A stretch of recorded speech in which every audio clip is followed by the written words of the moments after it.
What do you get when you cross a know-it-all newspaper columnist with an awkward, unsophisticated everyman? Yeah. Well, I'm just not sure about that right now.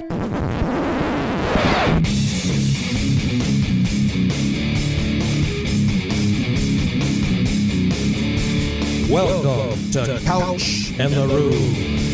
Welcome to Couch and the Rube, presented as always by Pure Options Precision Crafted Cannabis, an awesome community partner, not just a partner with Couch and the Rube, but the sponsor of things like Lansing Jazz Fest going on July 31st through August 3rd. And, of course, the back-to-school party at the Frandor location on September 7th. Mark your calendars. You're worried about the MSU game. They're on the road that week at Maryland. They'll have it on the big screen there. 2 Chainz, other artists will be live. They'll have food trucks. They'll have cannabis tents. They'll have all sorts of merch and deals and all sorts of great stuff going on in the Frandor parking lot. It is a Pure Options block party September 7th at the Frandor Pure Options location. Go to pureoptions.com for more information. And, of course, if you swing by any Pure Options anytime and you spend $50 or more, let them know Couch and the Rube sent you. Free 8 the Pro Grow, terrific in-house brand. Jason, how you doing, brother? Welcome to the Blue Wall. I do hear your voice in my head when I take a shit. What's up, buddy? How you doing? You know how hard it is to make a back-to-school kind of party sound fun, but they pulled it off. They have. Right? Because back to school, we always talk about when we were younger, it just sucked when we'd see the advertising or you go into a Meijer or something and you see back to school and it was like, wait, there's like 2 months of summer left. Cut that shit out. 2 ways of thinking about it. Back to school, like when you were in middle school, was awful. And the reason something like September 7th is good is you've had some time to ease in. Like you're past the dread.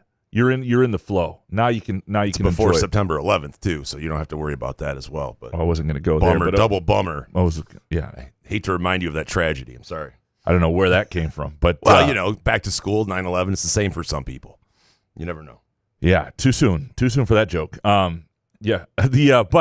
Whatever. But you get to college, and for a lot of people, I think back to people that look forward to being, they've been. Nobody looks forward to going back to school. Nerds, people that are good at school look forward to going back to school. I look forward to going and shopping for the mechanical pencils and the other shit and folders, and then the Trapper Keeper. And then as soon as I got to school, I was like, yeah, this is ass. College life can be fun life. They're not talking about classes. Yeah. Some of them are looking forward to that, but it's the college life year round that they're looking forward to going back. You were talking middle school, high school. I was just not as great. Right, no. Right. But the people are of age to really partake at a Pure Options thing would be of an age that may enjoy going back anyway, is all I'm saying.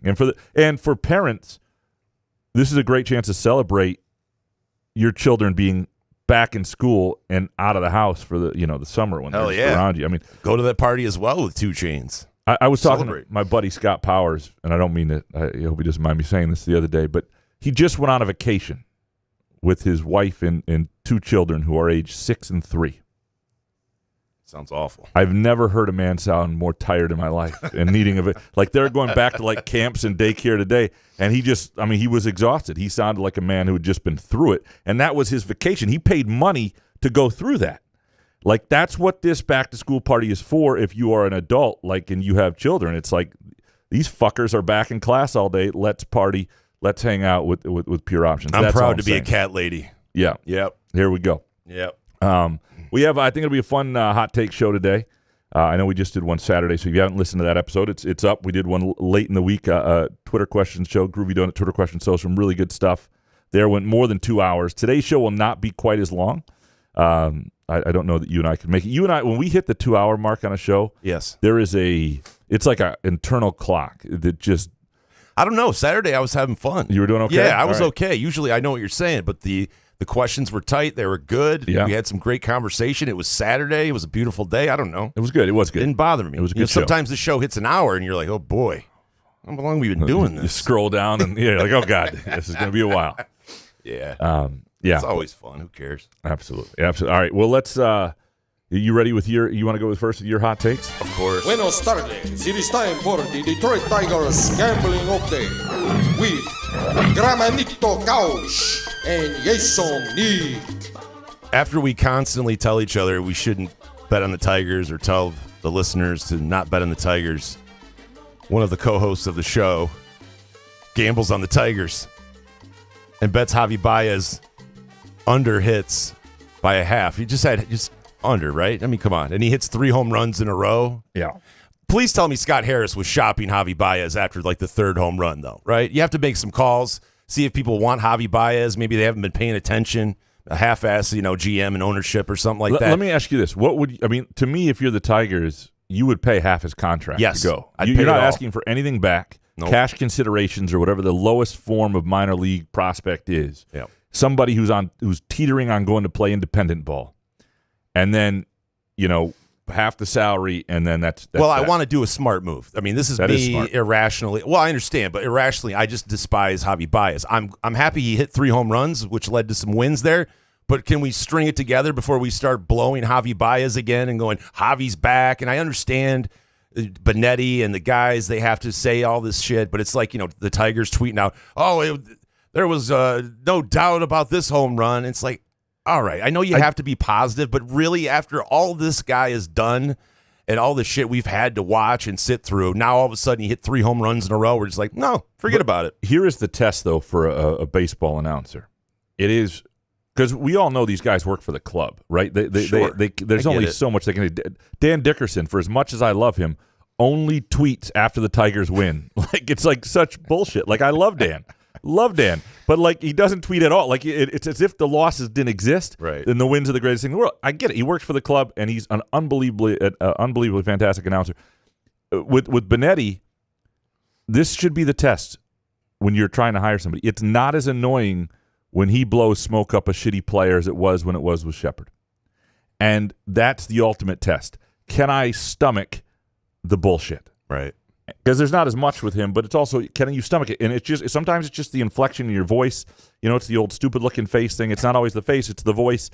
Can you stomach the bullshit? And that's a real talent, to be able to shovel that down our throats, and we'll go, because you have to play both sides. I understand that you have Chris Ilitch to answer to, but guys like Dan Petrie who just sit there, but they don't want to. It's the Shepard thing of you don't want to cross the line or whatever. I mean, it's not like, there's people looking to make 9/11 jokes, but you want to kind of joke around, and that's what Benetti does. He kind of looks into the stadium and sees if there's anyone in the crowd that's funny. I mean, it's a boring sport. I love baseball, but you have to admit, it's kind of boring, and to fill that time is really hard. I really like Benetti. I get it. But it's just the Javi Baez. I mean, forget about the sports writers, the McCoskies and all that shit. I mean, that's going to happen no matter what. I understand, Actually, I don't understand that part. But. You've got to bring more to the broadcast. Yeah, those guys are independent. They should never be doing that, but they should never be carrying water. But I'm also saying you don't have to be negative Nelly all the time. I'm not saying you have. No. But when Javi Baez is putting historically piss-poor numbers up,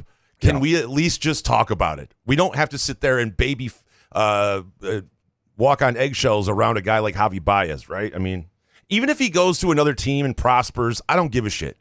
I do not like rooting against players on my favorite team. Yeah. For any reason whatsoever. It sucks. And you know what? If Javi Baez finished the season out, I'm not saying you have to hit a home run every 3 days, but if he finished the season out, was a productive player, okay, I guess we can talk about it. I don't want to just shit on guys, but when you put up historically bad numbers, I feel like we can shit on you.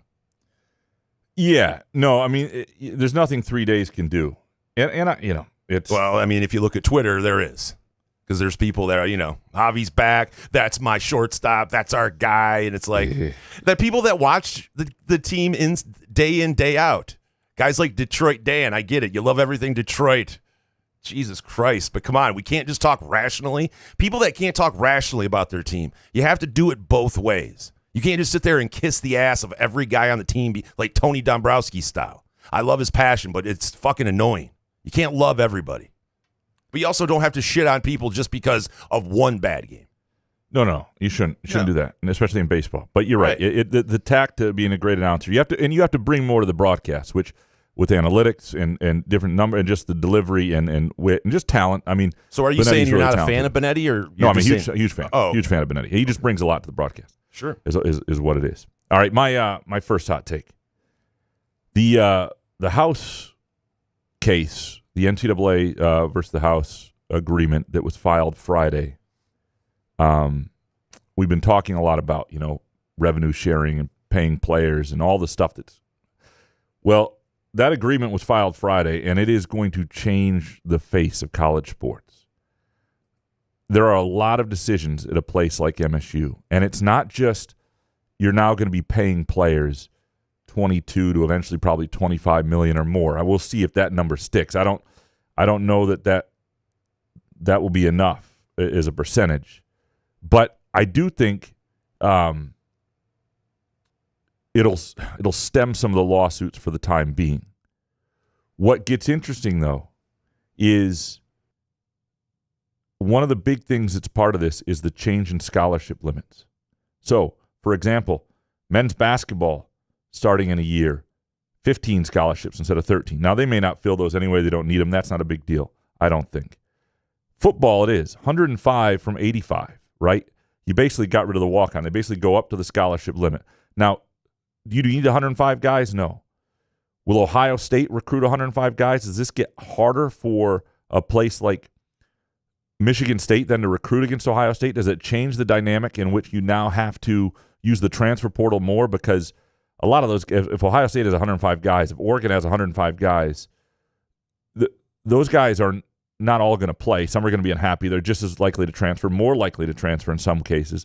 Does that change that landscape? How many does Michigan State want to use? They can use as many as they want. I mean, but that costs money. We're talking about, and the bigger thing is then in sports like baseball, which 11.7 was the old limit in baseball.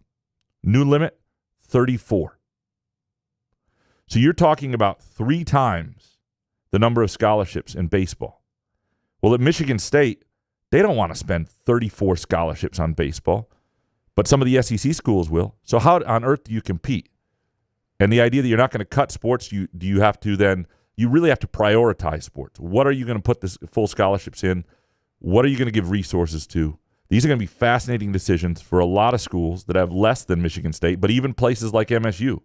I mean, hockey, MSU is going to win here. Hockey, for example, jumped up from 18 scholarships to 26. That is really going to hurt some of the smaller Division I programs financially that won't want to give 26 hockey scholarships. Michigan State will, and they'll benefit from it. Now, so there are places where it'll help. But there are other places where decisions will have to be made. Soccer, women's soccer, going from 9.9 scholarships, that's men, women's from 14 to 28, doubling. Men, 9.9 to 28. These are places where they already, like men's soccer at Michigan State for a long time, they've had restrictions on how many in-state guys they had to have on the roster because those are cheaper scholarships, because it's cheaper tuition, and that's the way it works for the school. And so these are decisions that are going to have to be made. In some of these sports that are just on the rise and getting competitive, these are, can you afford to compete with them at the top level? What are other schools nearby you going to do? It's going to be fascinating, but it's going to get weird, and it's going to be another component of this that I'm interested to see. I'm going to try and do a column later this week, and this is when I talked to Alan Haller earlier late in the spring, early in the summer, and he was talking about, the decisions they need to make, and tough decisions. They don't want to cut any sports, and that's his plan. But this is what he was talking about, because there's a lot of stuff that gets real dicey financially. It's not just an unlimited amount of money. And what do you want to finance? And when we talk about coaches, people get upset with a guy like Jake Boss, for example, at Michigan State baseball, not winning a ton. Well, before Michigan State decides what it wants to do with its baseball program, it has to decide how many resources it's willing to put in it. You can't, if you're only still going to have 11.7 scholarships, and schools around you are going to have 34 or 20 or whatever they want to do, you have no shot to compete. So what are you expecting your coach to compete for? These are really interesting things that are going to be fascinating to watch in the days and months and years ahead in terms of how schools prioritize. Sports are going to get cut. Olympic sports are going to have fewer scholarships to make sure football has all 105 when they need it.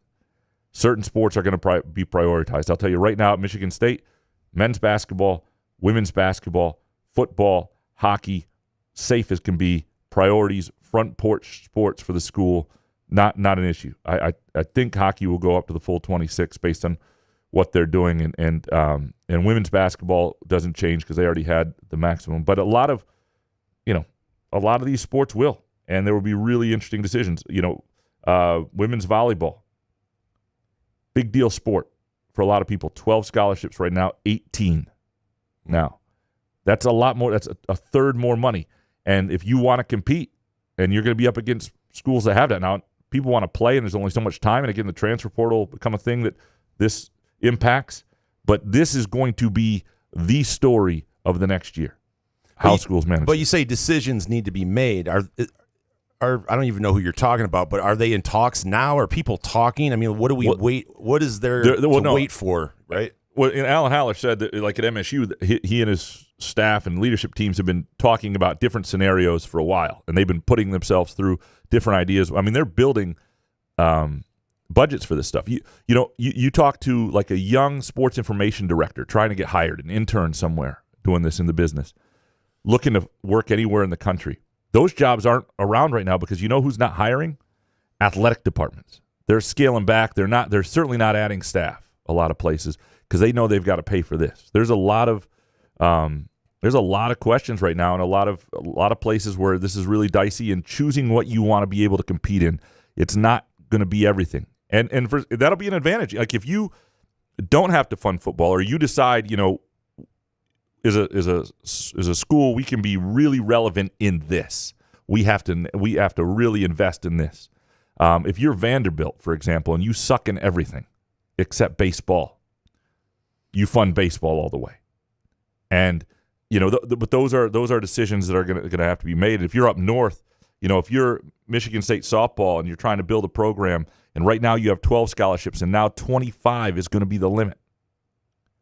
Are they going to be able to use 13 more? Title IX will be a part of this too, because you'll have to make it equal men and women, obviously. But this is going to be the story of the next year plus, and what sports survive a lot of places, what sports get prioritized. Football will continue to be prioritized, where the money goes, what college sports look like, and whether fans and supporters can tolerate the new landscape, and whether there's a backlash to the idea that because of all this, sports get cut, sports get de-emphasized, and it angers fans. Are people really mad at Jake Boss, though? I mean, he seems like a good guy. I think he's self-aware of what's happening at Michigan State, he's a great right? guy. I mean, you don't want it to become a charity.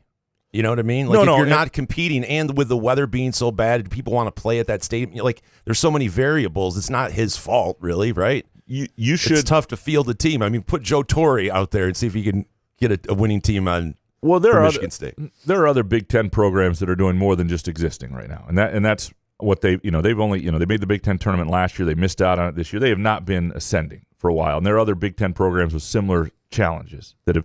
I'm not saying, but if there weren't feelings involved, if it were just straight laced, you would cut the baseball program. No emotions. If I were at Michigan, you're a businessman. No emotion. If I were at Michigan State, looking at what's here right now, knowing that Wisconsin already doesn't have baseball in the Big Ten, I know you tried everything and broad-based opportunities and all that. I would have a serious conversation about baseball, a sport that goes from 11 to 34. And the thing is, you're adding 20 football scholarships potentially. Now, you don't have to use them all, but if you do, you talk about the Title IX ramifications, so you have to think about that as well.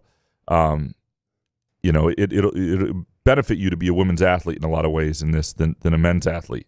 But in some of these sports will fix themselves because they come from affluent families. Most of these kids, tennis players, don't tend to be poor kids. Now, that sucks because that makes the sport more exclusive. But you can do some things through NIL where you don't have to have full scholarship. You can say a program has to be fully funded by NIL instead of scholarships. You could do that. The Ivy League does it without scholarships. You can come up with other ways to fund programs and fund scholarships. There's going to be lots of creative thinking that goes on. But men's wrestling, 9.9 scholarships to 30. You don't think Iowa's thinking? Iowa's a place that doesn't maybe have, Iowa's thinking, well, we'll probably do the 30. Nobody else is doing the 30. But how does anybody beat Iowa if Iowa's got 30 freaking wrestling scholarships? And Penn State's got 30, and Michigan State's got 9.9, or whatever. And these are going to be really fascinating decisions, because the other thing that's going to happen is through revenue sharing, and there is more money coming in, but there's going to be a lot more money going out. And so this is the story to watch in the coming times. And like, again, football is not where anybody's going to cut. It's just not going to happen. I just hope we can figure something out before we just let it go to complete shit, then try to fix it.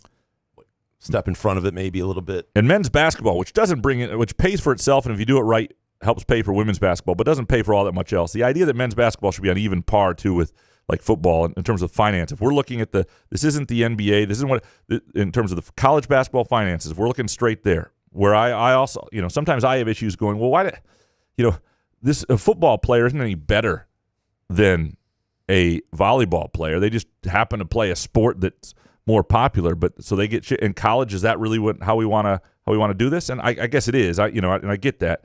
But if we're just going on the finances, men's basketball needs to pipe down. They're bringing in about an eighth of the money football is. They're not bringing in the money that football is, and so this is a football world, and that's what all this is about. But it's going to affect a lot of things, and some things might change too. Athletes could be employees in 2 years, and I don't think a lot of them want that. But that could be where this is still headed. But fascinating times, and that is the story to watch. What is your next hot take? It's not a gift card giveaway. It was just kind of an Olympic sounding thing. Okay. I have found a way to watch the Olympics. It's not a live read. I'm being honest. Pure Options. Pure Options made the Olympics over the weekend fun to watch. I mean, now, watching it over the weekend and paying attention to different things, I love Snoop Dogg. I really do. But you got to tell Snoop, you can't be everywhere. You just can't. He's trying. I understand that. And I know that you want to make $1 billion and all that, but and I think it's a fun thing that they're doing. Like Flavor Flav is, I don't know why he's involved or whatever, but they're trying to make it kind of a younger vibe. I think what's the girl from Call Her Daddy? She's got a big podcast, so they're trying to get younger viewers in. I understand. I still don't know where Snoop Dogg comes in because that's kind of our generation. But I have to say, and the tape delay stuff. If you don't pay attention to what happens during the day, at night it doesn't really affect you. Like I've seen maybe 2 things on Twitter or something like that kind of spoiled it, but I mean, I'm not really gambling on it. I don't know if you did over the weekend. I'm trying to figure that out if you can even gamble on the Olympics, but I have to say, just sitting down and watching it with T, we had a good time. Thank you, Pure Options. I'm definitely going to do that the rest of the Olympics for sure. All right, well, my third hot take, but I'll make my second. And again, nobody needed to know the order of these, but I said it anyway because I suck. But you can gamble on the Olympics. That doesn't sound good. I gave out a bet on. I've been doing okay, but my big bet, what I was betting over the weekend, presented by Firekeepers iCasino and Sportsbook, I am never going to financially recover. Was Germany to beat the U.S. women in soccer. Right, so I'm going anti-patriotic. I just really like the way Germany played. I didn't trust the U.S. women. I didn't like them the last World Cup. I didn't trust them in their first game. I thought they were okay, but against a weak opponent. But what was the score? 4-1 U.S. Oh, yeah, not great. And there are going to be some hot takes from listeners here. I mean, it was not great. And Germany should have scored first, and it should have been a closer game than it was. But the U.S. is better than I thought. And there's no worse feeling. This is the take than sitting there being pissed off at the U.S. team. Like I'm sitting there watching the U.S. women like, fuck these people. That's a bad place to be. So I'm not doing that anymore. I'm just not, because I felt bad. And like I had a very different experience watching the men's basketball team live, which, by the way, live, Peacock is great for this. This is what it's there for. You can watch everything live. Peacock? Watching the U.S. men's Olympic basketball team beat Serbia. It was a fun game. They were enjoying themselves. Kevin Durant was amazing. It was LeBron was playing like a crazed. Yeah, it's great. Yeah. And the emotions I had during that game with not a dime on it. Just enjoying the game, walking on a treadmill, getting my fat ass thinner. Yep, was so different than watching the women's soccer team. A couple hours later, and I'm not doing that again because I apologize. It wasn't. I've given out worse bets, but the bigger problem is I'm not against if there's great value on a team that's not from our country against our country, but this. Yeah, but it's got to be pretty good value, though. I thought this was good value. I understand, but there is the other worst feeling is giving out a bet like that and telling people and then watching. Not only did they lose, they lost 4-1. Yeah, and in soccer, that's like 70-1. Yeah, so, it was not good. Yeah, that's what sucks. It was bad. Hey, man. Yep, living there. Try. What's your next hot take? Well, speaking of the Olympics, there was a funny video. Bob the cap catcher. I don't know if you saw this guy. I saw the video, and I could have swore it was Graham Couch. It looked like you a little bit. Now, here's the big question. I would kill for that body. by the way. Oh, I figured. When I saw the physique, I saw the shorts, I saw the hair, and then I saw, you'd really kill for this physique here? All right. You looked at me from a profile shot? Like, like every once in a while, head on, I think, I look okay in the right mirror with the right lighting. You know how that is. You get in the right, right restaurant bathroom or hotel bathroom, hotel sink mirror, and you're like, man, I look good. Yeah. And then you catch yourself just walking by profile shot in your kitchen mirror, and it's like, holy shit. I mean, it's just... Dude, we have a digital frame. It's so bad. And I look different in certain pictures, like Jordan and Sam's wedding. I look like a completely different human being. And then the next picture is me with a tan or something at the Rolling Stones concert. I look decent. I'm like, hey. And there's another pic of me, Anyway, but I thought this was a great gig this guy has. This is all he does. He waits till a cap to fall off one of the swimmers. And in his Speedo or whatever, in front of everyone, he has to go in and dive, and they were cheering for him and everything. Here's the question. Wearing what he's wearing, like kind of it's not like a Speedo, but would you wear, how much would it cost, or like would you take to walk and dive in front of a stadium full of Olympic people, fans watching? How much would you charge? In that sort of bathing suit? Yeah. There's probably 2,000 people in there? It's not that humiliating. I mean, there are more humiliating things to do. I would do in national TV, and you become a meme and all that, but I would do it for $10,000. It wouldn't be that. I mean, I'm not like, I am ugly as sin, but I'm not like so humiliated by it that I can't. But it's not I wear a bathing suit. It's not about your looks though. If your head, no one's going to focus on that. It's all about from the neck down, right? And what kind of swimsuit you wear and all that. Yeah, I mean, I wouldn't love the experience, but for $10,000, I would do it. But here's the thing: if you're Bob the Cap Catcher, like he did it, he like kind of owned it. Right? Yeah, and people like it when you own it. I would, yeah. If you go out there and you're nervous and you're like angry and pissed off, I think people I would own it. Tend to hate you. I would own it. 10 G's. And I'm a decent swimmer. I'm slow, but I'm very technically sound. It doesn't appear you need speed to get a cap at the bottom of the pool, but yeah, I can do a 17-foot pike dive. We're good. Yeah. I can't wait for football though. Olympics are entertaining so far, but come on. Let's get the football going here. All right, my final take. I put out a tweet. Uh-oh. No, it wasn't a bad tweet, but it was about how if we were to redo sports, and this is what I mentioned on Saturday's show, if we were to redo sports all over again, no team affiliations, no emotions, we're just starting sports from scratch. Every sport's fighting for a slice of the pie in the American sports landscape, right? And if we were to do that all over again, team handball, which is a combination of like basketball, soccer, dodgeball, water polo, maybe even a little hockey, it would be one of our major sports. One of the most enjoyable things just to watch aesthetically for me.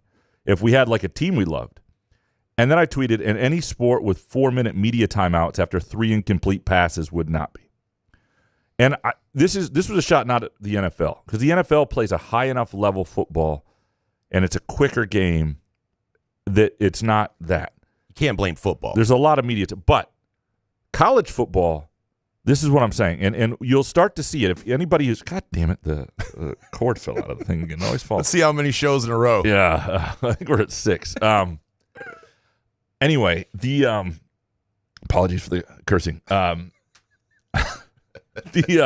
Anyway, but if you're a soccer fan or you're a fan of other sports, the beginning of college football is always really, really hits you just how bad it is. How bad some of these games are, how long they take, how many stops there are, how many media timeouts. It's gotten to be a lot. And I would challenge you. I'm not talking about a really good West Coast primetime game between two great teams. I'm not talking about two teams you care about. I'm not talking about teams you have money on. But if you try to watch like 2 6-6 college football teams play with the stoppages and the level of play, it ain't that good. And this is the freaking sport that thinks it should have 105 scholarships and the world revolves around them. I get that it does because we care about it. We care about I don't know much else that we care about that sucks more than certain levels of college football and how we care about it. Like, it is just but that's not the TV network's problem. 100%. It's not football. I'm telling you, at some point, and this is the roundabout hot take, almost faster than the oatmeal story. At some point in the next 10 years, before the next media rights contracts start happening, we will have different sorts of advertising. Fewer commercials. We'll have, split screen things. They'll keep us with the game. They'll come around because they'll shorten them up. They'll do things that are different, maybe fewer commercials. Because I'm telling you, fewer. You know what I mean? More commercials, but shorter is what I meant. Because this doesn't work, and this is such a bad product. This is not. I know they're trying to squeeze money out of it. And when they shortened the game, the college football game, they didn't actually shorten games. They took minutes out of the game, and they just added commercials last year, and they made a far worse product. The product largely sucks. We love our teams. We love to bet on our teams. We love certain games at the highest level. But the most of college football sucks. And the danger for that is the thing that college football has going is what baseball doesn't have going for it. Baseball, largely a regional sport, right? You watch your team. You watch the Tigers. You don't watch the Diamondbacks very often. But you'll watch just about any Sunday night football game in the NFL, and we'll watch just about any great college football is going to lose that because the overall product largely sucks, and and a lot of that has to do. Some of it has to do with level of play, when you get down a bit or whatever. But some of it also has to do with the way it's packaged and the length of time. And I know that's how they're planning to pay for it right now. They're going to have to be more creative. I don't know if that's a baby boomer problem. I don't know who it is. There've got to be more creative advertising execs out there that can come up with ways to generate that sort of ad revenue in a different time and a different presentation and packaging for us, or they got a problem. And when you watch it on TV, it's a little more tolerable. But when you're at a game it's live, awful. It's unbelievable how long the commercial breaks. Like we were at the Packer game last year, and I was like, what fucking quarter is it? Because it was like an 8-minute commercial break. Just don't know what's going on. It's just, they have to figure something out. What I would do is the first thing I would do is start to play into it. Acknowledge it's ridiculous. And take the little man in the red outfit who's the who comes out there every time it's a TV timeout. Everybody hates. Make him Bob the cap catcher. Make him an entertaining dude. Like make him like instead of a guy in a red suit, make it like some giant mascot that the whole crowd can throw water balloons at. I don't know what it is. I don't know, but let everybody have fun. Brainstorming ideas. Yeah, right? Brainstorming Good here. First idea. Yep, there you go. So we can go from there. Yeah. Anyway, I just do something to acknowledge it and interact and help the crowd. On three, interact. everybody throw a water balloon. I'm sure that would go well. Go very poorly. I hadn't really fleshed that one out. So, all right, those are our hot takes. Are you ready to dig into these? Oh God, yes. Let's go. Ethan Sharmella up first. Number 1, Nick Marsh leads the Spartans in receiving this season. 2, this will be the most fun Spartan football team to watch since the 2015 playoff team. 3, Izzo lands Trey McKinney for 2025, continuing the Orchard Lake St. Mary to MSU pipeline. That would be a good get. The thing about Izzo is is every time people think he's done, and there are there's evidence that things have obviously fallen off the last 4 years. His recruiting really hasn't. It's whether he can adjust to the transfer portal and all that stuff. I want to go to this. This will be the most fun Spartan football team to watch since the 2015 playoff season. So I'm going to say no, but these are hot takes, so there's no wrong answers. Only because I think 2021 for people was just, for a long time, for the first 8 weeks of the season, was as good as it gets. And then a bowl game that was a win. I mean, you think about that Michigan game, you think about that Miami game, you think about the Rutgers game, you think about the Penn State game at the end of the year that saved things when they were sliding a little bit. That was for people incredibly enjoyable with low expectations, an 8-0 start. Other than that, though, I think you have a case because enjoyment is relative to expectations, and I think they're relatively low, and people are going to be able to enjoy the small victories. And even parts of the 2015 season weren't that enjoyable because there was this pressure to, you had to get to the playoff. It wasn't, I remember that when they lost at Nebraska that year and just some dumb calls from D'Antonio down the stretch and they have the tight end jet sweep or whatever that we make. I mean, just a horrible 4th down call. And that, there was a lot of angst, and you couldn't enjoy the small victories by that point as much.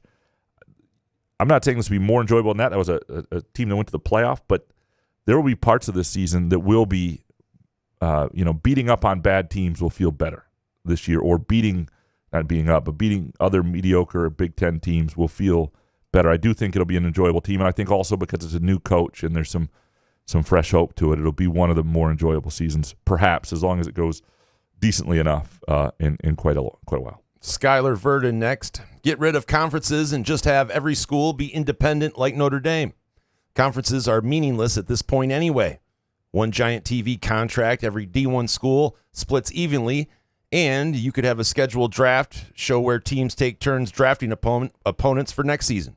Graham can figure out the logistics. Yeah, water balloons, you know. You want me doing this? We're going to throw water balloons at the replay guy. It's going to be great. No, I mean, yeah.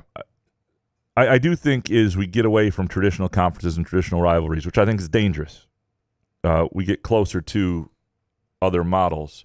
I am a fan of, like, college football is the one place I would love some level of promotion and relegation with the Power 5 and non-Power 5s and teams that could win themselves in and lose themselves out. I think would be a lot of fun. I still love the Big Ten to some degree, even with 4 more schools. I still love the familiarity. I still love the rivalries. I still think that stuff is really important to college football's success. Professor, losing your favorite hat is truly heartbreaking. Accidentally letting it blow off while on a boat this weekend. Worse than losing $150 sunglasses. Those stayed on this time. Baked, pure options plus a duffel bag-sized bag of popcorn from Costco is a legendary level of bliss. That does sound amazing. Yeah. Okay. If you ever, yeah, I mean, I popcorn. lost a great Tigers hat in a sailboat race in 1986 or something, and I don't think I ever boated again or really enjoyed it. Not sailing. Mm-hmm. I did lose I have a Torquay United hat that I just loved. And the problem with like a team store at that level is that you can order the new kit, the jersey or whatever. I can't order that hat. It's only sold in the store in Torquay, England. And I don't know where I lost it and what happened. It's my favorite hat. They can't ship? I'm gonna bribe somebody into it. Yeah, I mean, even the kit was $40 shipping. I mean, it's over for me. Yeah, it's not cheap. I actually, the first time I met T's dad, he rented a boat for the day, and I jumped in the water with my phone in my pocket. And people had to like look for it, and it was really embarrassing. Were you showing off? What was the point? No, I was drunk, and I forgot I had my phone in my pocket. And showing off. I was trying to dive off the side of the boat. I don't know. So maybe kind of showing off. I don't think so, but it was your phone recoverable? I mean, is there any point at that point? No. Thankfully, it was a Metro PCS deal, which those are interchangeable. This was like 8 years ago. Not a sponsor. Yeah, not a sponsor. No, yeah, it doesn't. Yeah. It's nothing against the sponsor. I mean, it's a phone that in the water. It's never gonna. It just was at the bottom. I could have swore I put it in the thing, and then of course the story goes T's dad wanted to set her up with another guy that was on the boat. What? Yeah. So I've told this story. The first time I've ever met Therese's dad, and he wasn't wrong, by the way. But we were on a boat with him and his wife, and then another couple, then me and T. And it was the first time I had met him. Of course, my white trash ass was just hammering beers and doing shots and stuff, and is probably looking at me like, "Oh my god." And but yeah, there was another gentleman on. So when we got off the boat, he didn't say it in front of me, but he did tell her. By the way, he's single, the other guy on the boat. You heard it? I did not hear it, okay. But she told me after the fact. How did you feel? I understand. I totally understood. I get it. Yeah. At the time, I was like, what? I'm okay. I'm all right. But at the, drinking Rube and all the tattoos, and what do you expected? Chewing tobacco and all that shit. I mean, it made sense, but. That is a story worth telling. Presented I was about by. To say, did I tell that one? I had to have told that. I think you have, but it's still fun to hear again. It's been a while. Maybe not everybody's heard it. That is a story we're telling, presented by our friends at Midtown Brewing Company in downtown Lansing. An awesome place for any occasion. Trivia on Tuesdays, brunch on Sundays, a date night anytime to chill and watch a Tigers game, watch the Olympics during the day, have lunch with a colleague. It is just an outstanding menu, outstanding vibe. Right in downtown Lansing, 402 South Washington Avenue. That was a story we're telling, like the story that you told about your secret love child or possible love child on Saturday. For a guy who's claimed to be childless all this time, busting that story out. Yeah, but it's really a high percentage that it was not mine. It was signing off on it for her lawyer. It was so her new husband could adopt the kid. Saturday's show is worth it just for that if you haven't listened. It's By the way, can we get a popcorn sponsor? I love popcorn. Yeah, popcorn, football, all that stuff. Come on. Jebediah next. Peacock's live Olympics coverage is ass. And bonus, fucking-lations to Rube for having a dog that doesn't lick its ass. Glad to know this show draws the line at anal glands. That is the line. I just didn't know what to say after reading it, right? Yeah. Anal glands. It sounds like a medical term. Our dog can't reach its ass anymore, so that's why, or she would. It's also a very gross term, anal glands. Like, it just sounds awful. Like, it should be banned. It's better than butthole. No, I take butthole. I mean, if you're talking medical terms. I would prefer butthole. Dog's butthole? All right. Yeah. Anal gland sounds way worse. What about Peacock's live Olympics coverage? What is it? I don't. Yeah, I don't. Is it because it's early, right? It's got better stuff. I mean, it's got, like, in the old days it was like, well, CNBC has some, MSNBC has some. Let's see what USA had. Like, you had to flip around and maybe you'd get, and they only showed the American teams, for fuck's sake. That was the worst. Like, you had to get the Canadian broadcast if you wanted to pretend there was another country in the Olympics that the U.S. wasn't playing. Now it's, and then half the time it was just Bob Costas, wallowing about something, and then you weren't actually, it was just a lot of dithering and a lot of U.S. stuff, and now you get to see, you can watch Spain versus anybody in the women's Did you soccer. watch Joker Nadal this morning? That was pretty good. I had to write a story and I couldn't watch it, but I had it on for a minute in the background. Nadal, I was worried about was going to get totally smoked. Decent second set. Alan Perlstein next. The 92 Dream Team would have soundly beat this 2024 team. I don't know. Yeah. But the college guys beat the Dream Team in practice, right? That's the old story. So yeah, the first time or whatever. Yeah, right. I think the 2024 team could. Well, we've just come a little ways too, and LeBron James is a modern day Magic in a lot of ways, right? He's I'm not saying it wouldn't be a great. I would pay a ton of money to see that, right? Well, not now. I mean, Larry Bird, it'd be embarrassing. Well, I'm just saying he was barely able to walk then. Right, to see those two guys in their prime. That's the only thing I would like with video games. If you could get some sort of actual simulation of 92 Dream Team versus now. I'm pretty sure they could do that. It's 2024. Well, I would hope that there would be some way to manufacture that. I would like to see that. I don't think they. I know you've been out of the video game thing since before 9/11, so you don't have any ideas. It's not the point. That's not the time. It was 2 years, 3 years before that. Oh, all right. Rich Kane next. Number 1, the U.S. Hoops Olympic team has 11 All-Stars. The rest of the team in Paris collectively have 5.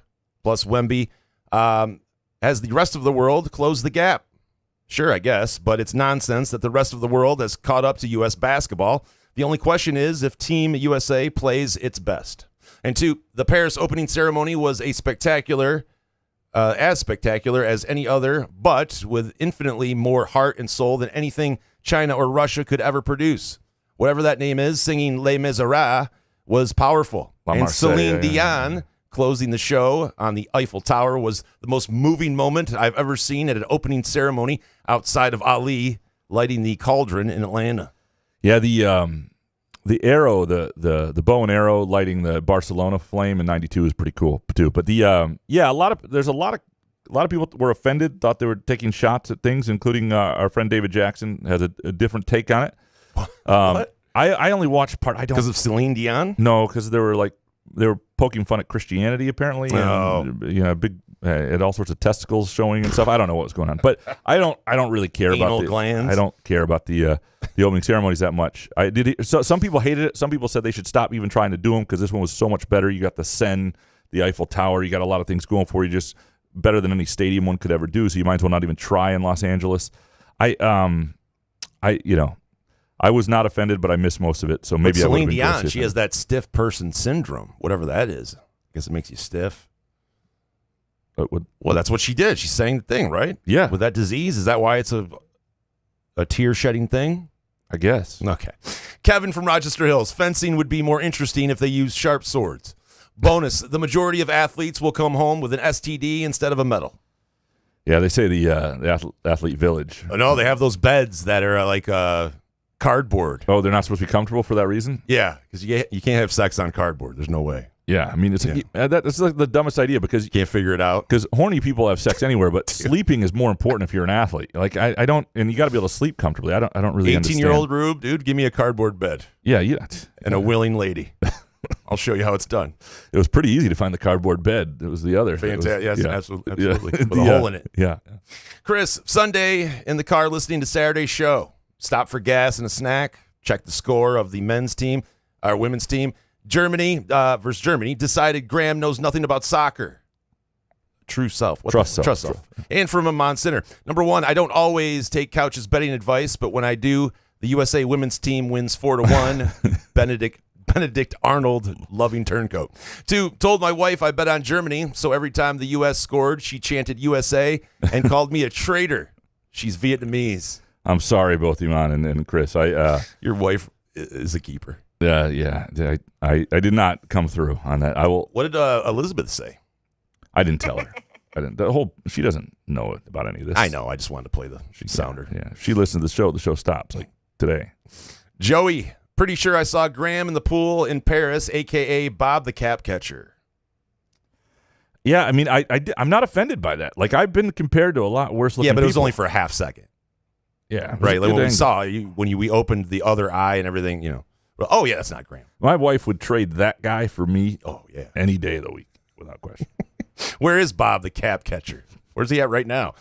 Munfield Keg. Dos Equis had the most interesting man, but I think Rube might give him a run for his money.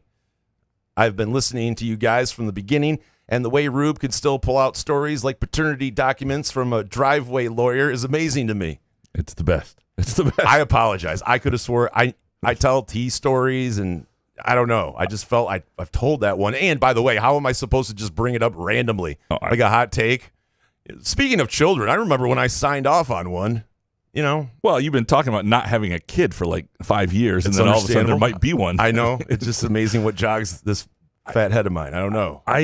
I loved it, and I think it's the key to the show because even for me, I never know which episode something is just going to take my breath away like that. And I have a lot more stories, I think. I'm excited. They're still to come. Yeah, absolutely. All right, Jay Riemann-Schneider. I think the reason MSU basketball has been so-so lately is because of today's society. Izzo is Izzo. He hasn't changed. But there aren't as many kids who are tough enough and disciplined enough to meet his needs. And bonus or bake take. Don't throw away your money betting the season total under on Michigan football. What is it, 10.5? No, it's 9 even. 9. And we were saying, the schedule's tough, and we don't know if they're going to be that good. Some people think they will be. Michigan fans, here's the thing. Michigan fans think they will be. And that doesn't mean they're wrong, but they are biased. And I just blindly loyal. I think there's, and I think their defense will be good. We'll see. I wouldn't throw I like Wisconsin. Check that. Fix that in post. I like Nebraska over 7.5 and Iowa that I got at 7.5 over, but even Iowa over 8 more than I like Michigan under 9. But I don't hate Michigan under 9. I don't hate it because I don't think they're going to get to 10. So I don't think you're going to lose money if you get an uneven number. Brian McDonald, number 1. That'll be the last time. That'll be. It should be. Sorry, I should have with me, man. Hey, sorry, I was editing quickly this morning. That'll be the last time. I take Graham's betting advice on U.S. women's soccer. Do they even play soccer in Germany?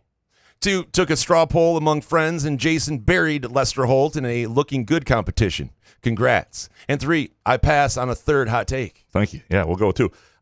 You get a gift card, Brian McDonald. Congratulations. Lester Holt, the angle, I was at an establishment with some friends, and all of a sudden Lester Holt interviewing Michael Phelps came on the TV over the weekend. Yeah. And I looked at him, I'm like, you're right. Right at this stage, I think you've got, maybe you're okay, maybe you do have it. I know maybe disagrees, but even younger Lester Holt, younger Rube, I'm not I understand I'm not classically handsome. I'm just saying, Lester Holt, really? The personality and everything together. Yeah, I don't know. She did point out that younger. When Lester Holt was your age, I don't think it was close. I'm not saying I'm a good-looking guy. Yeah. I'm just saying. Some dude next. Number 1, I hate this, but Scooble looks like a young Elon Musk. 2, spent 3 hours watching YouTube Big Ten Media Day interviews. Jesus. Takes minimum 7 wins for the Spartans. Loved the talk of getting better throughout the season, and I'm just like Couch. Now, since neither of us went, he's a genius. Just get all your buddies to do your job for you. That's my thing. Here, the danger of media days is 3 hours on YouTube, though. That's impressive. And interviews are often, I know that in 2019, Mark D'Antonio was as big into, or was high on a team as I'd ever seen him. With that, at least that I could read. Oh yeah. That 2019 team, he thought he had a squad. And coming out in 2018, I understand why he thought he had a defense. They've been really hurt. Brian Lewerke got injured in 2018. The thing kind of fell apart. He thought they were going to be good enough to really contend for something. And to be fair to D'Antonio, if they don't play Ohio State that early, I think that year looks a little different because they competed with Ohio State as well as anybody that year. They were in the middle of the second quarter going toe-to-toe, and then a couple turnovers, things fall apart. You're not quite as deep on defense. You have one guy out of place, boom, things fall apart. But other people didn't look like that against that Ohio State team. And then the next week, they just caved. That was their season. They wanted to see how they measured up. And when it didn't happen, they quit against Wisconsin. It was bad. And but if those games have been in different order, I don't know. I understood why he thought that. It turned out he was way off, but I understood why he thought that at that point. And maybe he was just hopeful, but he was a guy who had some really, really good teams, some great teams for 5-6 years. The D'Antonio swagger was shocking. In that 2019 year. Yeah. It was incredible. Yep. I'm like, damn. Should I place a bet here? Therese with her high takes here. Number 1, commercials are out of hand. Singing about medications, then adding the loss of limbs as a side effect is fucking insane.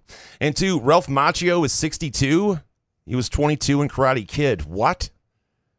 Yeah, 40 years. It was 1984. So we were watching the Sunday morning show. It's the old people show, and I enjoy it on a Sunday because I'm old now. What's the old people show? What's it called? It's Sunday morning. CBS Sunday morning. Oh, CBS Sunday morning. Jane Pauley. And, gotcha. And Ralph Macchio was on there. Looks good. I was like, but initially, because I thought, to be honest with you, when I was a kid, Ralph Macchio was around my age. But he was 22. He was a lot older. Right? Yeah, that's amazing. He looks good. at 62. I thought he was like 50-something, but singing about medications and adding loss of limbs. Is this the one? We watch a lot of sports, obviously, at the Rube household. So we see a lot of those commercials run throughout of, it's a little pill with a big story to tell, or they put like Life is a Highway on it. No, I like that one. I would almost have type 2 diabetes just for that song. It's sort of it's sort of worth it. It's really a little bit of pure options. You really feel that. But seriously, the one side effect was loss of limbs. Like when we're getting crazy with this loss of limbs kind of shit. If that doesn't drive you to pure options, I don't know what does. Well, if I lose a limb over pharmaceutical stuff, man, you can lose a limb. Yeah, pure options, you're not gonna lose a limb. That's true. Nobody's ever lost a limb with pure options. That should be their new slogan. Well, that's debatable though. People get into some dumb shit. David Jackson next. Beyond outraged that the Olympics opening ceremony mocked all of Christianity with their parody, except that parody is too nice of a word, of Da Vinci's Last Supper. And did they have to have one of the performers next to a child have his balls hanging out of his shorts? I missed that. What? I got to start watching the opening ceremony. Fuck the Olympics, he says, and the dressage horse they rode in on. I'd rather watch the White Sox play the Marlins or the CFL. A lot of people have had this, but then they set records for viewership. So not a lot of people, are angry enough not to. Someone's sack was hanging out. Yeah, that's unbelievable. Yeah, how does that happen? I think it was an intentional thing. Like it was a flop out. I don't know. Yeah. All right. Original Dark Mantonio. Michigan football will have more first team All Big Ten players than Penn State, Oregon, Ohio State, and USC. Bake take. 19-year-old college guys ain't looking for a wife who loves piano players. They want some late night one-off loving. Well, they want both things. There are some sensitive 19-year-old guys. There's a lot more, nowadays. There are, especially nowadays. Oh yeah. And I went to a college where there were, the girls used to complain that too many of the guys were looking for girlfriends instead of the other way. It was like, she would have crushed at your college. Artsy kids were, it was. It was. But dudes want one thing, and the piano thing's great. But piano is important. Piano. The piano. Let's go down to Michigan State to a poll. Let's ask. But to the first point on Michigan football, have more first team All Big Ten players than Penn State, Oregon, Ohio State, and USC. Again, I would be curious if you were an Ohio State fan if you felt that way. That would be my only thing. I'm not saying you're wrong. I'm just saying I know you're a Michigan fan. And again, we have lots of Michigan State fans on here saying 7 wins, after listening to 3 hours of YouTube videos. So the same rules should apply. But if you think about it from a Penn State or Oregon or Ohio State perspective, would you think the same way? Bo McJunkins, everything MSU and Mel Tucker did wrong, free for readers. Everything for Dr. Anderson and now the notice of allegations for Michigan, paywall. #BlueWall. Bonus, MSU will be the surprise team of the Big Ten. Nearly won 6 games last year with incompetent coaching. So to the first part, though, I mean, Welcome to the blue wall. Sometimes what happens is just a change in what we're doing with initiatives at the time. So I'll give you an example. When the Mel Tucker story broke, and I wrote a subscriber-only column that did. Back then, for a while, we were doing something where for 24 hours, subscriber-only stories were free, and then I went behind a paywall. I didn't agree with it necessarily, but that's what we were doing. So it got 250,000 views in 24 hours, and then went behind a paywall. So everybody thinks it was free. And now that initiative's over, and they're not trying that anymore. They try different things based on different times. So it could also be that you run into that. It's not often it's not coming from editorial. It's not thought of. I don't think it's as the conspiracy isn't there on those sort of things. We're just trying to figure out how to get people to pay for journalism. Clint One Ball Bainey next. Number 1, Demetrius Martin is becoming a Bobby Williams-type recruiter for MSU. All of our student athletes of the 80s and 90s were because of Bobby Williams. He was Perlis's best recruiter. 2, Cal Halliday will have a 7-year pro career in the NFL. And 3, a 250-pound plus-size lady shouldn't ever wear spandex, especially lime green spandex. And 1 ball bonus take. I'm finally starting to feel football season today. I would bet against the Cal Halliday 7-year pro career. I just don't think he's quite nimble enough to do that in the NFL. I think he's heady enough, he's physical enough, he's got a lot of things, but I don't think he's athletic enough to pull it off. I hope I'm wrong for his sake. Demetrius Martin, I think that was a really good hire. And we'll see what the impact is over. But to get a guy from Oregon staff, a former Michigan State guy, who's been a lot of places and is recruited against Jonathan Smith for years, I thought that was a really good get. Shep next. Someone asked a question last show about how much it hurts to tear your hamstring. I tore mine completely off the bone playing lacrosse in 2020. The answer is it hurts a fucking lot. I've broken my leg and arm and also ruptured my spleen. Jesus, man. It hurts worse than any of that. I had to drive myself home an hour away afterwards also. Holy crap. What a man. Bonus take. While paying some girl $1 million in softball NIL sounds like a terrible investment, it's not as bad as $800K for 1 year of A.J. Hogard. Depends what you get out of them. But, I'm not, in softball, if you want to be known for that and you think about the 3 or 4 week span in the spring where people are really paying attention to that and you want to be great and your donors care about it, that's the thing. If it's a donor-driven collective thing, there's nothing you can really do about it. Does she have a gigantic following on social media? Because I can see that as well. Question. And softball, again, it's not worth it for a baseball pitcher. And, there were baseball pitchers who were offered, from what I understand, the guy that MSU got back from Vanderbilt was offered, I think $500,000 or something by Vandy or whatever. But like that, in baseball, you got to have, you got to have a lot of arms to win. In softball, you need one, and one that stays healthy. Glenn Smith next. Graham, you were wrong to compare Lake Huron with the east coast of Wisconsin. How dare you? Have you been to places like Rogers City or PJ Hoft State Park? Hoft? East Tawas? No big Chicago money condos or traffic like the Lake Michigan side of our state. It's like going back 50 years in time. Best kept secret in Michigan. Bonus. I'm taking over 14.5 threes for Jackson Kohler this season, providing that Izzo lets him average at least 3 attempts per game. His form looks perfect at Moneyball, even when shooting over Booker. I see him breaking out much like Kenny Goins did a few years ago, or A.J. Granger back in 2000.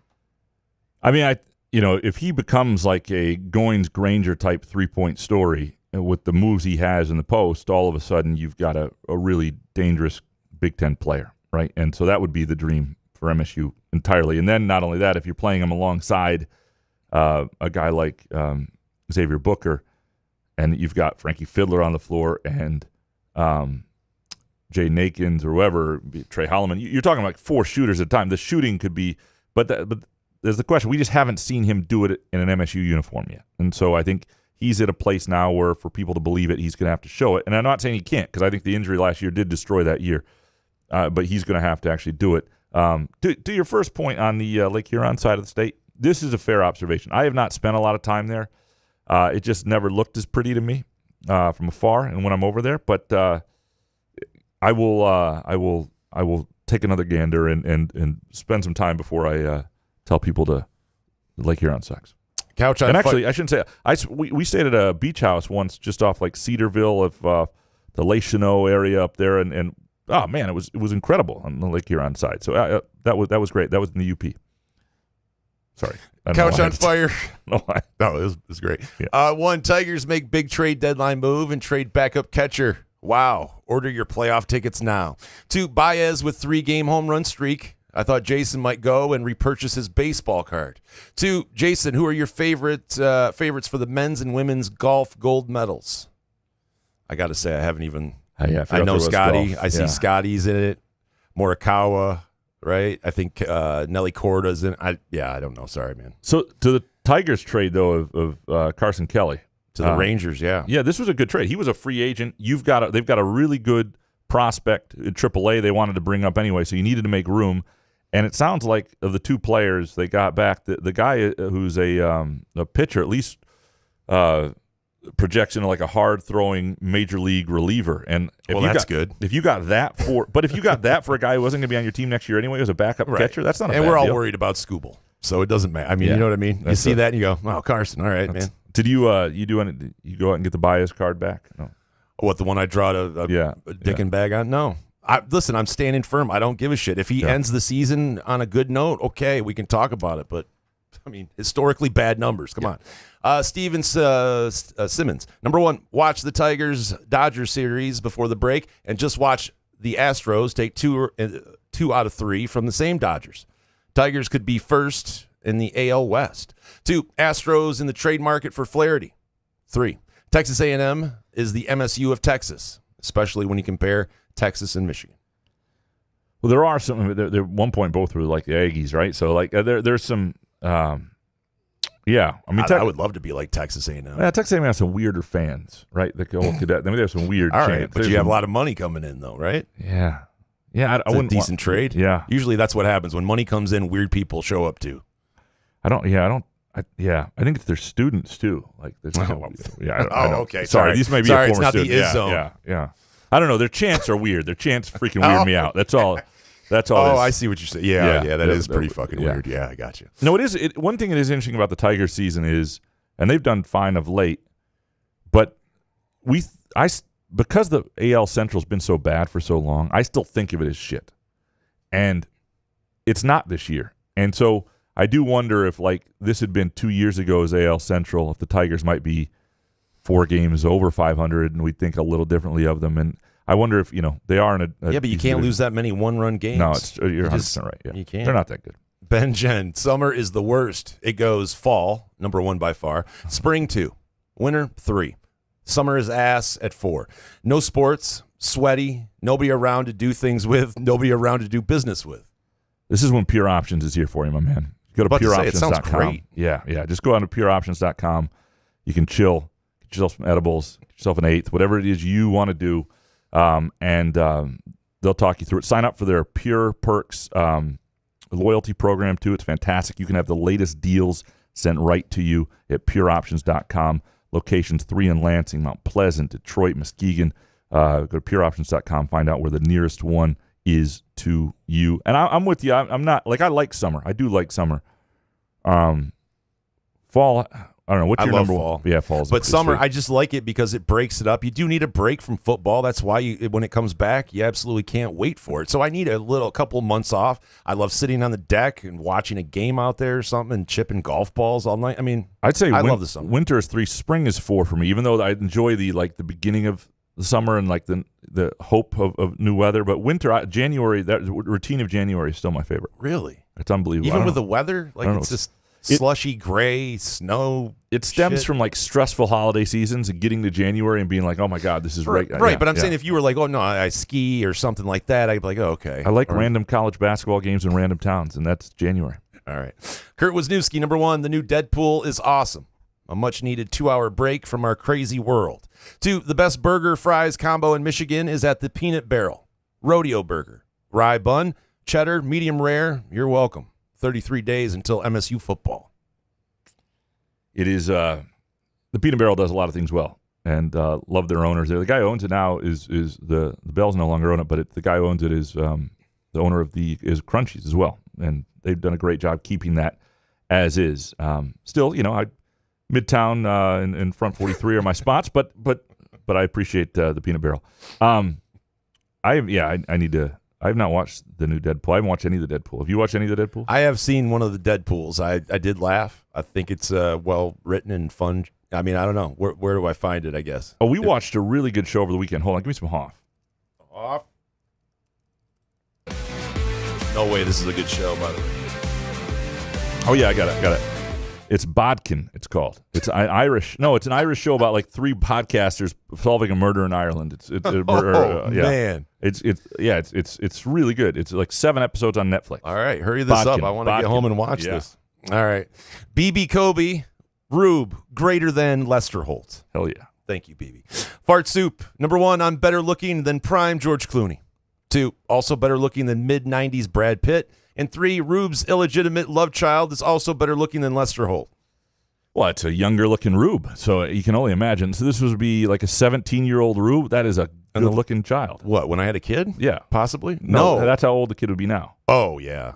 Yeah. The mom wasn't bad-looking. She probably carried the looks department. There you go. Listen, it isn't mine anyway. What do I get? We don't know that. Yeah. Mojo Jojo. Other than the music, the Stones crushed it. The best part of the Stones show was the primary sponsor was AARP.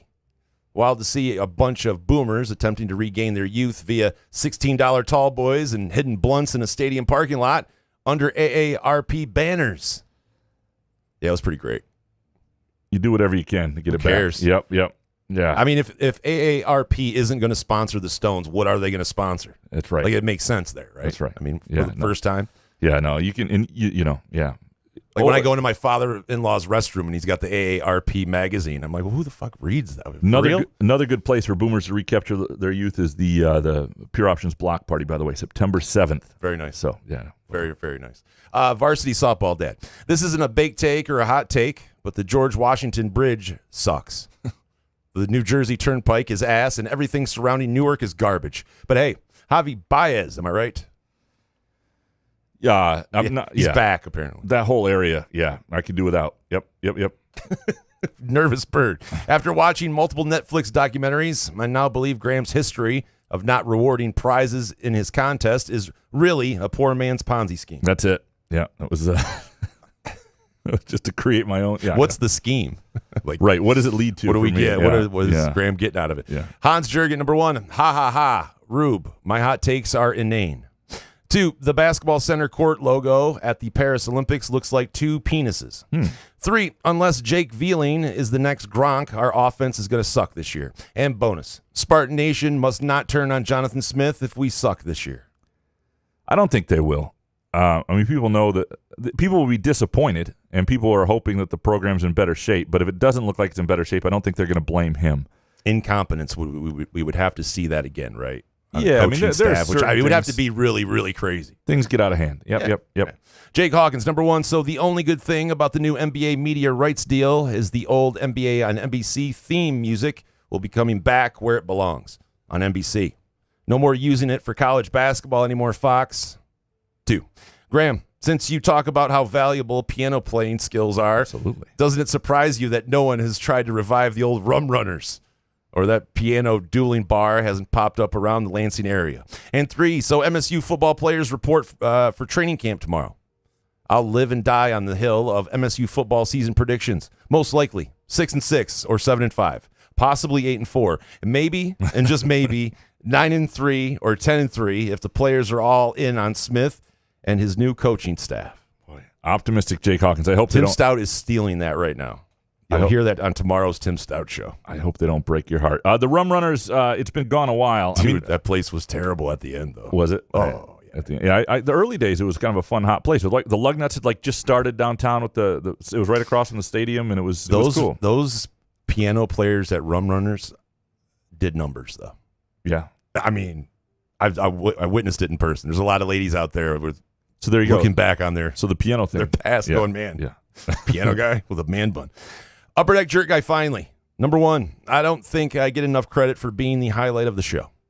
2, Peacock really fucked up their Olympics coverage. And 3, mosquitoes who bite heroin addicts.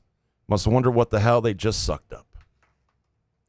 Thank you, Upper Deck Jerk Guy. You are the highlight of the show. And I don't know what's wrong. Somebody needs to explain the problem with Peacock. I keep saying Peacock sucks. Please explain it. I've enjoyed it. Just as I've enjoyed this show, and we appreciate all of you producing it for us, as always. We appreciate Pure Options being there for us always. You can be there for us, too, by being there for Pure... I don't know where I'm going with that. Being there with Pure Options. Support our sponsors, what I'm saying. They support us. The best way to support us is to support them. And pureoptions.com. Go to locations throughout the state of Michigan. Same for Midtown Brewing Company right here in downtown Lansing. Just an awesome place to be, to eat, to be merry, to have fun. We'll be back Wednesday, and we'll talk about stuff. So we'll figure out what that is. Michigan State football opens up Tuesday, so there will be that. And we'll have some stuff on Michigan State football's first practice. Good show, man. Yeah, man. Couch in the Rube.